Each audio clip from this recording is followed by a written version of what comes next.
오늘 본문 1절, 2절, 3절을 보면 이제 사라의 죽음이 기록되어 있습니다. 아브라함의 평생 믿음의 동력자요 또 영혼의 친구였던 사라의 죽음을 성경이 기록하고 있습니다. 그런데 이 사람의 죽음에 대해서 이미 창세기에서부터 하나님은 우리에게 이야기를 하시는데요. 여러분, 아담과 하와가 에덴 동산에 있을 때 생명나무 실과를 먹으면서 그들은 영생의 삶을 누렸습니다. 하나님을 예배하고 또 하나님과 인격적인 교제를 누리는 참 기쁨을 누렸죠. 하지만 죄로 인해서 이 모든 것이 다 파괴되고 말았습니다. 범죄한 인간은 에덴 동산에서 쫓겨나게 되었고 죽음과 심판이 이들을 추적하게 되었습니다. 하나님은 생명나무 실과에 사람이 결코 접근하지 못하도록 불칼을 두어서 그 길을 지키게 하셨습니다. 그래서 그때부터 인간은 태어나서 딱 한 번 일생을 사는 유한한 존재가 된 것입니다. 인간은 반드시 죽습니다. 죽음은 누구에게나 다 찾아오기 때문에 죽음 앞에서 모든 인생은 다 공평하지요. 하지만 아무리 공평한 죽음이라 할지라도 사람은 이 죽음이 찾아오면 피하고 싶은 본능을 가지고 있습니다. 몇 시간, 몇 주든 몇 달이든 좋습니다. 살기 위해서 안간힘을 다 쓰지요. 그러나 중요한 것이 있습니다. 히브리서 9장 27절을 보면 한 번 죽는 것은 사람에게 정하신 것이요 그 후에는 심판이 있으리니. 성경은 죽음을 피할 수 있는 사람은 아무도 없다, 누구도 죽음을 피할 수 없다 우리에게 말씀합니다. 그리고 죽음 이후에는 뭐가 있습니까? 심판이 있습니다. 죽음 이후에는 반드시 심판이 있다고 경고합니다. 그렇기 때문에 죽음과 그리고 죽음 이후에 찾아올 이 심판을 준비하는 삶, 이게 우리가 이 땅을 살아가는 궁극적인 이유라 할 수 있습니다. 아브라함도 죽었습니다. 성경을 보면 다윗도 죽었고 또 위대한 선지자 엘리야도 죽었습니다. 심지어 우리가 살아가는 예수님도 죽으셨습니다. 하지만 오직 예수님만이 부활하셨죠. 예수님만 부활하셨습니다. 예수님의 죽으심과 부활로 인해서 우리는 죽음과 심판에 대한 두려움에서 완전히 해방된 줄 믿습니다. 우리 주일학교 때 부르던 찬양이 있죠. 심판은 나에게 없네, 주 예수 내 죄 가리네, 예수님 날 위해 돌아가셨으니. 다 같이 심판은 나에게 없네. 할렐루야. 예수님의 십자가 보혈로 죽음과 심판에 대한 모든 두려움에서 우리는 해방되었고 자유하는 줄 믿습니다. 그래서 예수님의 구원이 얼마나 우리에게 위로를 주는지 몰라요. 우리는 항상 예수님이 베풀어 주신, 우리 하나님이 베풀어 주신 이 구원의 은혜에 그 감격에 젖어 살아야 합니다. 사랑하는 여러분, 우리는 언젠가는 이 세상을 다 떠날 것입니다. 우리에겐 다 죽음이 있습니다. 그러나 예수님 때문에 영원한 생명으로 부활할 것을 믿습니다. 이 소망이 있기 때문에, 이 영생의 소망이 있기 때문에 우리는 감사할 수 있어요. 이 삶을 살아가면서 여러분, 고린도전서 15장 55절과 57절을 보면 이렇게 말씀합니다. 사망아 너의 승리가 어디 있느냐, 사망아 내가 쏘는 것이 어디 있느냐. 우리 같이 읽습니다. 우리 주 예수 그리스도로 말미암아 하나님께 감사하노니. 할렐루야.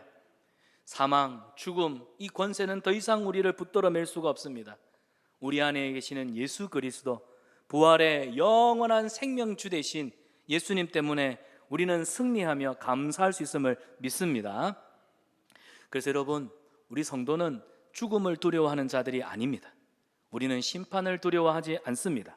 그러함에도 불구하고 성도 앞에는 항상 죽음이 놓여 있다는 사실을 기억하십시오.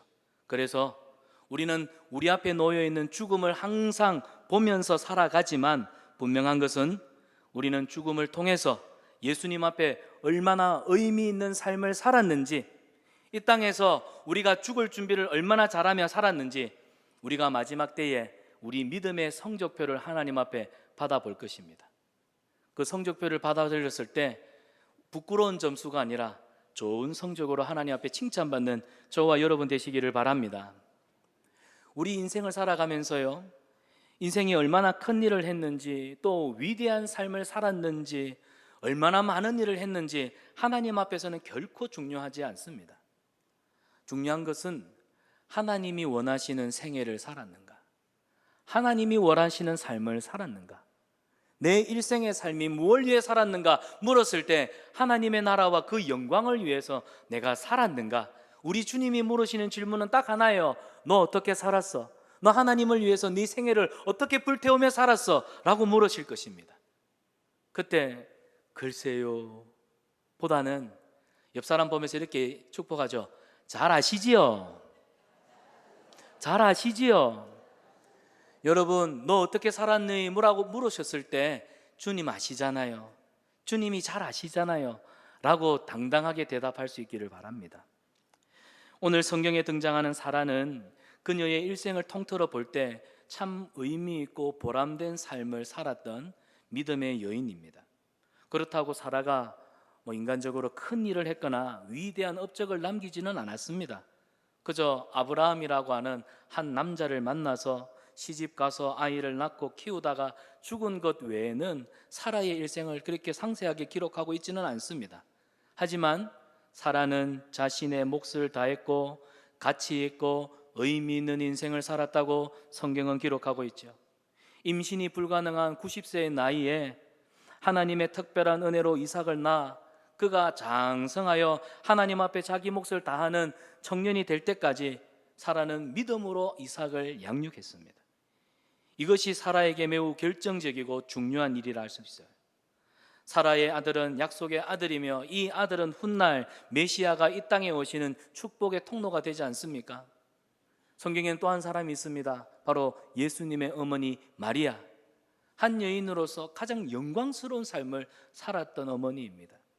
예수님을 낳고 양육하면서 예수님이 십자가에 못 박혀 죽으실 때까지 예수님을 돌보고 뒷바라지했던 어머니세요. 마리아는 이 어머니의 역할을 감당하는 생애를 살았습니다. 그래서 성경에서 마리아를 두고 가장 복되고 영광스러운 생애를 살았던 사람이라고 기록합니다. 사랑하는 여러분, 우리 교회 안에 우리 청년들이 믿음의 배우자를 만나서 결혼을 하고 또 두 사람이 서로 뜨겁게 사랑하여 하나님이 주시는 언약의 자녀들을 출산하고 그 자녀들을 믿음으로 양육하고 그 믿음의 자녀들이 잘 자라서 또 믿음의 부모님들의 그 신앙을 이어 또 대를 이어서 믿음으로 주님의 몸된 교회를 세워가고 하나님 나라 영광에 살아가는 이 모습, 여러분, 우리가 사람이 살아가면서 여러 다양한 일들을 하고 또 위대한 일을 품지만 그러나 부모가 되고 자녀를 양육하는 이 일만큼 가장 의미 있고 보람되며 위대한 일이 있을까요? 그런 의미에서 5월의 가정의 달을 맞이해서 우리 성산한빛교회 믿음의 부모님들, 우리 부모님 되시는 여러분들을 주님의 이름으로 축복합니다. 하나님 앞에 참 위대한 생애를 사셨고 또 여러분의 남은 생애가 여러분의 자녀들 때문에 하나님 앞에 더욱 감사할 일들이 많기를 축복합니다. 그리고 우리 성산한빛교회 우리 청년들은 결혼을 사모하시고 또 요즘 결혼을 기피하는 시대 아닙니까? 우리는 세상과는 다르다는 것을 보여주면 좋겠어요. 요즘 청년들이 자녀 놓기를 기피합니다.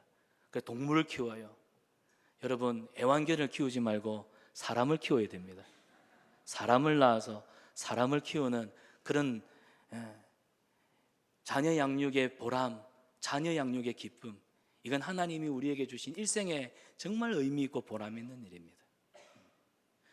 요즘 또 맞벌이하는 부부들 가운데 우리 여성분들에게는 일을 하다가 잠시 육아 때문에 일을 그만두면 경단녀라고 해요. 경력 단절 여성.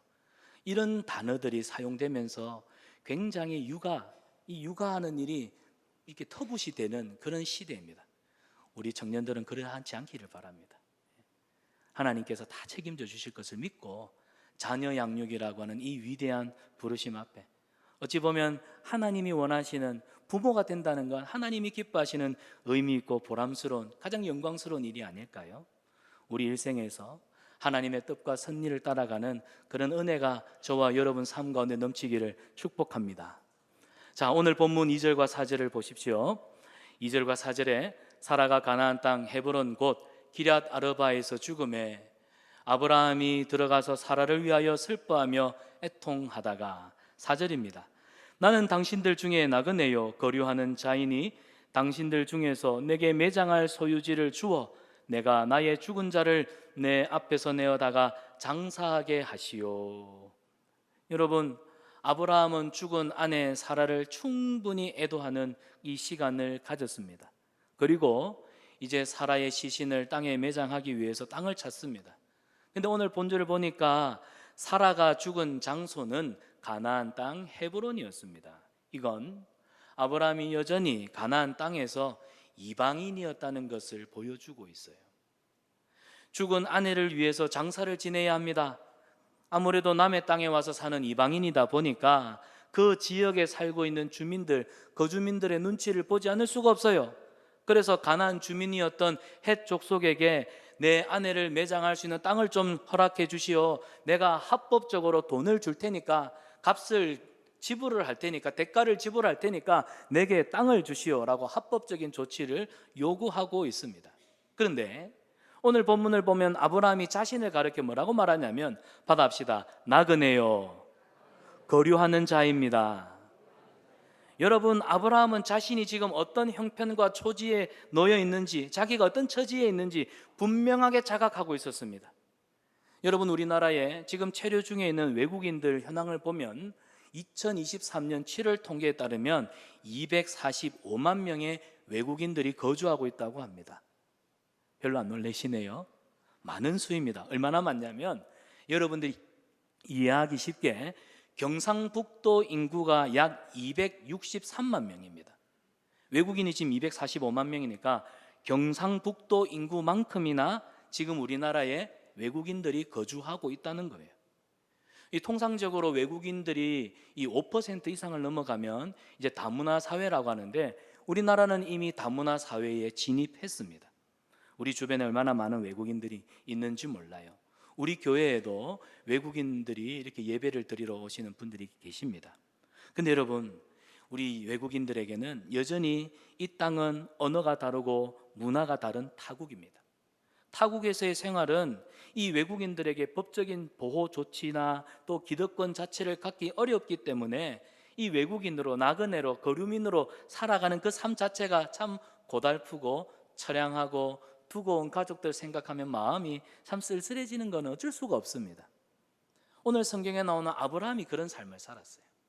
아브라함이 참 피곤하고 처량하고 고달프고, 어찌 보면은 늘 의지가 되고 기대했던 아내 사라가 죽었을 때 그 마음에 얼마나 비통함이 있었겠느냐는 사실입니다. 가나안 땅에 거주하면서 외국인으로 그 어떤 권리나 기득권을 주장할 수가 없었습니다. 그런데 여러분, 오늘 아브라함이 나는 나그네요, 나는 거류민입니다, 자기 정체와 자기 처지에 대한 분명한 자각이 있었듯이, 사실 아브라함만 나그네가 아니라 이 땅을 사는 저와 여러분, 우리 성산한빛교회 성도님, 우리 모두가 다 이 땅에서는 나그네고 거류민인 줄 우리는 자각해야 돼요. 아, 나는 나그네다, 자기 스스로 나는 나그네야 라고 하는 자기 정체성에 대한 지혜가 있어야 됩니다. 그런데 우리는 그런 생각 안 하고 살잖아요. 마치 이 세상에서 영원히 살아갈 이 땅의 주인처럼 생각하기 때문에 때로는 내가 가지고 있던 것, 기득권, 이런 것들이 빼앗기면 그냥 섭섭해서 분해하고 억울해하지 않습니까? 성경을 보면 아브라함은 나그네로서 고독하고 외롭다는 삶을 잘 알았습니다. 그 세월들을 온몸으로 체험하며 지나왔던 사람이에요. 그래서 아브라함이 나는 나그네요 거류하는 자입니다, 이 말을 할 수 있었어요. 오늘 아브라함의 이런 자기 삶에 대한 이 지혜, 저와 여러분 우리도 거류민입니다. 우리도 나그네입니다. 이런 자기 이해가 있는 지혜로운 성도님들 되시기를 바랍니다. 여러분, 이 세상에 영원히 머물 사람은 아무도 없습니다. 그렇기 때문에 세상에 너무 집착하지 마십시오. 나그네가 가진 것이 많으면, 소유가 너무 많으면 길을 떠나기가 어렵습니다. 우리는 천국을 소유한 자들입니다. 우리는 영원한 천국을 소유한 자들이기 때문에 언제든지 이 믿음의 순례길을 떠날 수 있는 준비를 하셔야 돼요. 떠날 준비를 해야 돼요. 그래서 신앙생활 잘한다는 건 언제든지 떠날 준비가 되어 있다. 내 떠날 준비가 되어 있다. 이게 나그네입니다. 이게 나그네의 정체성입니다. 나는 이 땅에서 나그네요 거류하는 자입니다라는 고백으로 사랑하는 여러분, 우리 주님이 보실 때에 의미 있고 보람 있는 순종의 걸음걸음을 걸어가시는 저와 여러분 되시기를 축복합니다. 자, 오늘 본문 5절과 6절을 보면 헷 족속이 아브라함에게 대답하여 이르되 내 주여 들으소서, 당신은 우리 가운데 있는 하나님이 세우신 지도자이시니다. 여러분, 아브라함이 이 가나안 땅에서 얼마나 선하고 영향력 있는 삶을 살았는지 그 가나안 땅의 본래 주인인 헷 족속이 아브라함을 뭐라고 말합니까? 내 주여, 당신은 하나님이 세우신 우리의 영적인 지도자입니다 라고 고백하지 않습니까? 그만큼 아브라함은 주변 사람들에게 존경과 사랑을 받았던 사람이에요. 나그네로 살아가는 우리가 이 세상에서 그런 선한 영향력을 끼치는 삶을 살아야 한다는 겁니다. 여러분, 나그네인데 이 땅에 대한 집착과 욕심이 너무 많아서 손을 펴지 못하고 늘 오므리게 된다면 우리는 아브라함처럼 하나님이 주신 은혜와 복을 흘려보내지 못해요.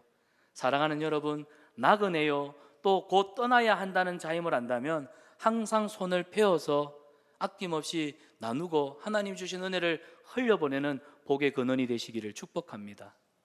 그래서 여러분이 만나는, 여러분이 또 감당하는 모든 일들, 주변의 모든 사람들에게서 당신은 하나님이 세운, 하나님이 우리에게 보내신 축복의 통로입니다 라는 이런 칭찬을 받을 수 있는 그런 우리 성산한빛교회 우리 성도님들 되었으면 참 좋겠습니다. 그 다음 5절을 6절을 보십시오. 우리 묘실 중에 좋은 것을 택하여 당신의 죽은 자를 장사하소서. 우리 중에서 자기 묘실에 당신의 죽은 자를 장사함을 금할 자가 없습니다. 무슨 말입니까?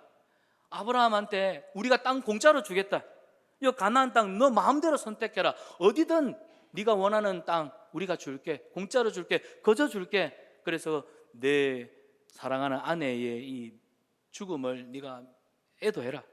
그런데 여러분, 성경을 보니까 공짜로 땅을 주겠다 하지만 아브라함은 그 땅을 돈을 주고 값을 지불하여 살 수 있도록 해달라고 이렇게 요청을 하죠. 여러분, 왜 아브라함이 이 헷 사람들의, 헷 족속의 이 호의를 거절하고 기어이 돈을 주고 땅을 사려 했을까요? 아브라함이 헤브론 땅값을 지불한 이유가 뭘까요? 오늘 그 의미를 한 3가지로 우리가 살펴보기를 원합니다. 자, 첫 번째, 아브라함이 땅값을 지불하고 땅을 산 이유. 첫 번째, 우리 같이 읽어보겠습니다. 땅의 진짜 주인으로서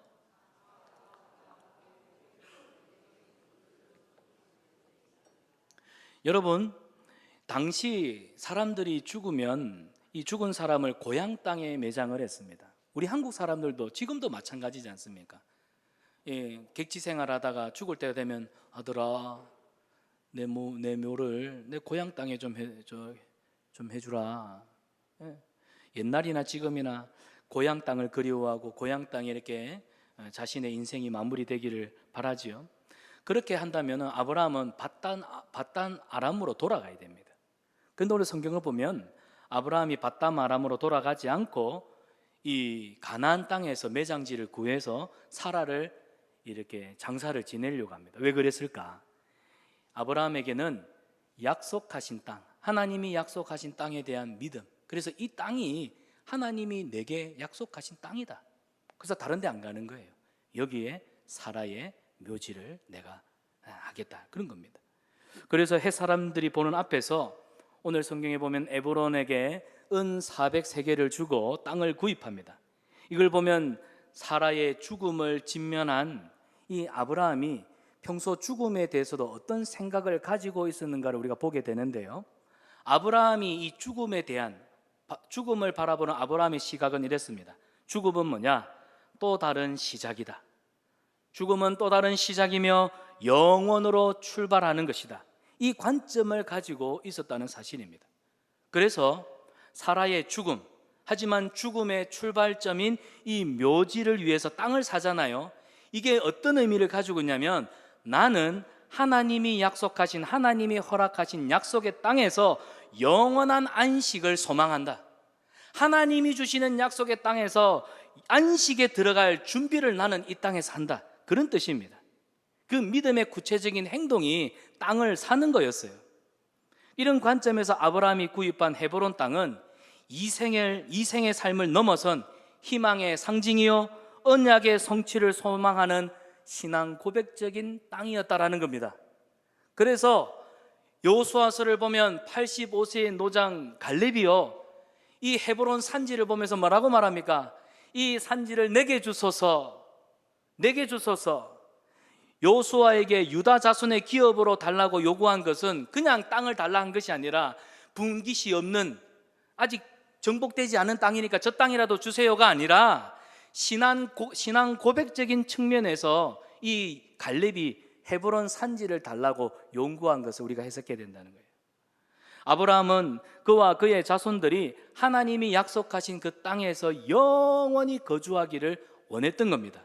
그래서 돈을 주고 자신과 자기 후손들에게 물려질 영원한 기업으로 삼았던 겁니다.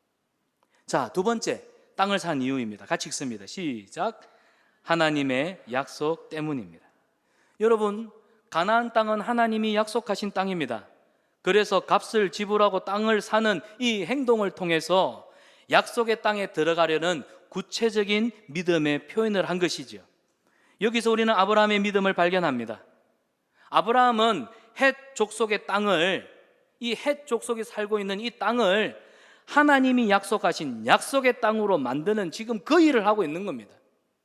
우리는 하나님이 약속하셨으니까 그저 기다리다 보면 언젠가는 하나님의 약속이 내 손으로 들어오겠지라고 생각하고 아무 일도 하지 않을 때가 있지요. 그렇지 않습니다. 이 땅은 하나님이 내게 약속하신 땅이다, 하나님이 내게 약속하신 것이다 라고 한다면 우리는 그 땅을 하나님이 약속하신 땅, 하나님의 땅으로 만들기 위해서 뭐 해야 돼요? 일해야 돼요. 땀 흘리는 수고를 감당해야 한다는 사실입니다. 아무 일도 하지 않으면 아무것도 얻을 수 없다는 사실을 기억하십시오. 마태복음 7장 7절에 구하라 그러면 찾을 것이요, 찾으라 그리하면 너희가 찾아낼 것이요, 문을 두드리라 그리하면 너희에게 열릴 것이라. 이 말씀이 뭐예요? 우리에게 구체적으로 찾고 두드리고 구하는 이 땀 흘리는 수고를 감당해야 된다. 믿음 있노라 하면서 아무것도 하지 않으면 아무런 하나님의 역사가 나타나지 않습니다. 약속의 땅에 들어가려는 믿음, 영원한 안식을 사모한다면, 그런 믿음을 가졌다고 한다면 우리 믿음은 구체적으로 표현되어야 돼요. 아브라함은 가나안 땅이 하나님이 주시는 약속의 땅임을 믿었기 때문에 가나안 땅, 그 넓고 넓은 가나안 땅의 그 일부, 지극히 작은 일부 에브론의 땅, 그 막벨라 굴을 돈을 주고라도 소유하려 했던 것입니다. 저는 이걸 보면서요 마태복음 13장 44절 말씀이 생각이 났어요. 마태복음 13장 44절 같이 읽어보겠습니다. 천국은 마치 밭에 감추인 보화와 같으니 사람이 이를 발견한 후에 숨겨두고 기뻐하며 돌아가서 자기의 소유를 다 팔아. 아멘. 밭에 감추어진 보화를 발견한 사람이 어떠했습니까? 자기가 가지고 있는 모든 소유를 팔아서 그 밭을 사지요. 아브라함아 네 눈을 들어봐라. 이 눈에 보이는 모든 것들을 내가 약속의 땅으로 주겠다. 축복의 땅이 될 것이다. 이스라엘 백성들에게는 젖과 꿀이 흐르는 그런 땅이 될 것이다. 아브라함은 하나님이 약속하신 이 믿음의 보화를 본 거예요. 그래서 자기의 소유를 팔았습니다. 그 소유가 무엇입니까? 믿음이에요. 하나님이 주신 믿음을 가지고 이 땅이 영원한 하나님의 기업이요 자손들에게 주시는 유산이 되기 위해서 그걸 돈을 주고 산 겁니다. 여기서 우리는 참된 믿음이 내가 예수님을 믿기 때문에 더 노력하고 더 고생하고 더 땀을 흘려서 하나님의 땅으로 만들어야겠다, 이게 참된 믿음입니다. 가만히 앉아있으면 그 땅은 결코 내게 굴러오지 않습니다. 약속의 땅이라 할지라도 갈렙처럼 그 땅을 쟁취하려는 노력과 헌신이 있어야 하나님이 주시는 은혜의 땅이 될 수 있음을 믿으시기를 바랍니다. 사랑하는 여러분, 우리가 왜 신앙생활하면서 은혜입니다, 은혜 받았습니다, 은혜롭습니다, 은혜 굉장히 많이 얘기하잖아요. 그런데 하나님께서 거저 주시는 은혜라고 해서 감사하지 않는 성도들이 많아요. 하나님이 공짜로 주시는 은혜라고 해서 오히려 이 은혜를 자랑거리로 삼는 사람들이 참 많습니다. 아이고, 아들이 잘 됐네요. 은혜입니다. 아이고, 이 땅이 잘 팔렸네요. 은혜입니다. 아이고, 건강해졌네요. 은혜입니다. 은혜가 감사가 되어야 되는데 은혜가 오히려 내게 자랑거리가 되는 한국 교회 안에 이상한 현상들이 일어나고 있어요. 우리 성산한빛교회 성도들 중에는 내가 하나님 앞에 은혜를 받았습니다, 고로 나는 하나님 앞에 감사합니다 하는 성도들이 많기를 축복합니다. 은혜입니다, 은혜입니다 하면서 온 데 다니면서 은혜를 자랑하지 마십시오. 은혜는 하나님 앞에 겸손히 감사해야 됩니다. 그래서 담임 목사가 매주일 감사신앙을 강조하는 이유가 바로 여기 있는 거예요. 하나님의 은혜를 자랑거리로 삼지 마십시오. 순종과 헌신으로 고백하는 저와 여러분 되기를 축복합니다. 신앙생활은 행동하는 거예요. 우리 지난 주일도 말씀 나눴잖아요. 믿음이 뭡니까? 믿음은 몸을 일으켜서 끊임없이 움직여요. 끊임없이 몸을 움직이는 것, 이게 믿음입니다. 이런 믿음 가운데 하나님의 역사가 나타나는 줄 믿습니다. 세 번째, 아브라함이 땅을 산 이유가 뭡니까? 같이 읽습니다. 시작.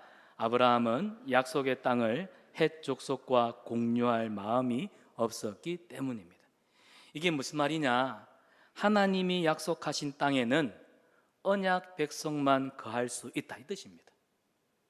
하나님이 아브라함에게 이 땅은 너와 네 자손에게 주겠다. 그러면 그 땅은 언약 백성의 땅이에요. 헷 족속을 비롯한 이방 민족은 아브라함과 함께, 아브라함의 자손과 함께 약속의 땅에 거할 수 없다는 말입니다.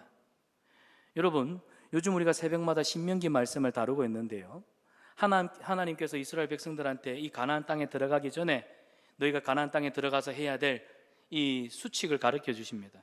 특별히 가나안 땅에 살고 있는 7족속, 이 가나안 7족속을 완전히 진멸하라. 이 진멸한다는 건 호흡이 있는 모든 생물은 다 죽이라는 명령입니다. 인간적으로 볼 때는 참 잔인하고 무자비한 하나님의 명령 아닙니까? 그런데 하나님께서 왜 이스라엘 백성들에게 가나안에 거주하고 있는 사람들을 다 진멸하라 했냐면 바로 거룩 때문이었습니다. 내가 거룩하니 너희도 거룩하라. 이 가나안 땅에는요, 여러분, 음행의 죄와 우상 숭배의 죄가 넘쳐났다는 사실입니다. 그래서 공짜로, 만약에 아브라함이 그 땅을 공짜로 얻었다고 생각해 보십시오. 공짜로 얻은 땅에서 그 이방 민족들과 더불어 살다 보면 땅의 경계가 시간이 지나면 애매모호해질 겁니다. 그러다 보면 시간이 지나면서 이방 민족들과 섞이게 되고, 그렇게 섞여 살다 보면 나중에는 가나안 땅에 너무 온갖 악한 문화들 그대로 다 수용하고 동화되고 마는 거예요. 그래서 하나님은 이스라엘 백성들한테 그 땅에 들어가면 무릇 호흡 있는 모든 생물, 사람이든 동물이든 다 진멸해라. 그래서 오늘 아브라함을 보십시오. 언약 백성으로서 철저히 세상과 구별된 하나님의 언약 백성다운 삶을 살겠노라. 그래서 땅을 구입하는 겁니다. 가나안 땅의 주인은 하나님이십니다. 하나님은 그 땅을 언약 백성들에게만 허락하셨습니다. 이제 이스라엘 백성들이 가나안 땅에 들어가서 하나님의 나라를 세우기 시작할 텐데, 그 땅에 살고 있는 모든 불법 거주민들을 쫓아낼 거예요. 그리고 오늘로 치면은 하나님 나라 도시 계획을 이제 수립하고 세워갈 겁니다. 그런데 아브라함이 만약에 이 땅을 공짜로 얻었다면 권리를 주장할 수 있겠습니까? 이 땅이 우리 땅이다, 하나님이 나와 내 자손들에게 주신 땅이다, 그 권리를 주장할 수 있겠느냐 말이에요. 대가를 지불해야 권리를 주장할 수 있는 겁니다. 그래서 오늘 본문은 이 땅의 주인, 이스라엘 땅이 가나안 땅의 주인이 누구냐? 아브라함이다. 아브라함과 그의 자손들이 이 땅의 주인이다. 그래서 창세기 23장은요 토지 등기부 등본입니다. 뭐라고요? 창세기 23장은 아브라함과 그의 후손들에게 하나님이 영원히 약속으로 주신 땅이다. 그래서 하나님이 아브라함의 명의로 주신 토지 등기부 대장이 창세기 23장이에요. 그래서 창세기 23장에 그냥 사라가 죽고 땅을 사서 거기다 장사를 지내고 애도했더라 끊은 이 장이 아니라 이 언약 백성들에게 있어서는 굉장히 중요한 의미를 담고 있는 오늘 본문입니다. 아브라함 보세요. 막벨라 굴과 그 땅을 산 것으로 인해서 이제 하나님께서 약속하신 땅에 한 발을 들여놓잖아요. 사랑하는 여러분, 오늘 본문 말씀을 맺으면서요, 아브라함이 사실 소유한 땅은, 오늘 돈을 주고 산 땅은 그 막벨라 굴과 그 앞에 조금 딸려있는 밭이 다였습니다. 그 넓은 가나안 땅에 아브라함이 소유한 땅은 지극히 작은 일부분이었습니다. 하지만 하나님의 약속을 믿고 아브라함이 그 땅을 샀을 때 그 땅은 하나님이 임재하시는 거룩한 땅이 된 줄 믿습니다. 하나님의 뜻이 이루어지는 땅이 된 줄 믿습니다. 우리는 그 땅을 뭐라고 부르죠? Promised Land, 하나님이 약속하신 땅. 성경은 하나님의 뜻이 구체적으로 드러나죠. 하나님의 뜻은 하나님의 선택하신 백성들이 하나님이 임재하시는 그 땅으로 들어가 하나님이 임재하시는 거룩한 땅에 들어가서 하나님을 예배하고 하나님과 더불어 영원한 이 화평, 화목의 관계, 여호와 샬롬을 누리는 것, 이것이 하나님의 뜻입니다. 우리가 직장을 다니고 기업을 경영하고 장사하는 것, 사실 냉정하게 물어봅시다. 이거 하나님 뜻과 무슨 상관이 있습니까? 여러분, 직장 생활하면서 때로는 이 직장 일에, 이 세상 일에 치여가지고 이게 하나님 뜻하고 무슨 상관이 있지? 내가 장사를 하는데, 내가 기업을 경영하는데 이게 하나님의 뜻과 무슨 상관이 있지? 이런 생각을 할 때가 있지 않습니까? 그런데 만약 우리가 하는 이 일을 통해서 성령의 역사가 일어나는 그 비전을 우리가 가슴에 품고 살아간다면 그 땅, 그 사업, 여러분의 모든 직장 생활은 바로 하나님의 꿈이, 하나님의 뜻이 이루어지는 비전의 땅, 약속의 땅이 될 줄 믿습니다. 아브라함이 산 땅은 작았어요. 굴도 있었어요. 하지만 약속을 믿고 그 땅을 사는 순간 그 땅이 비전의 땅으로 변화되기 시작했다는 사실입니다. 젖과 꿀이 흐르는 약속의 땅으로 변한 것입니다. 오늘 여러분이 가지고 있는 것이 몇 푼 되지 않고 내 가진 집이 몇 평 되지 않는다 할지라도 하나님의 뜻을 이루기 위하여 믿음으로 드리면 내가 가지고 있을 때는 그냥 보통 땅, 지극히 작은 땅덩어리에 불과하지 않지만 하나님이 그 땅에 기름 부으시는 땅, 복된 땅, 약속의 땅이 되는 줄 믿습니다. 하나님의 역사가 일어나는 거예요. 인간적으로 아브라함이 하나님 앞에 받은 건, 지금 오늘 23장에 받은 건, 하나님이 너 거창을 우시게 약속했는데 지금 아브라함한테 보이는 건 막벨라 굴 그거 하나예요. 자식이라고는 딸랑 이삭 하나입니다. 하지만 아브라함에게는 믿음이 있었고 하나님의 약속이 있었습니다. 그래서 그가 나중에는 모든 민족의 아버지, 믿음의 조상, 축복의 근원이 될 수 있었던 거예요. 사랑하는 여러분, 아브라함처럼 하나님의 약속을 믿고 하나님이 주시는 비전을 품고 믿음으로 살아가는 저와 여러분 되시기를 축원합니다. 우리 이 시간 눈을 감고 한번 기도할 때 말씀을 붙들고 기도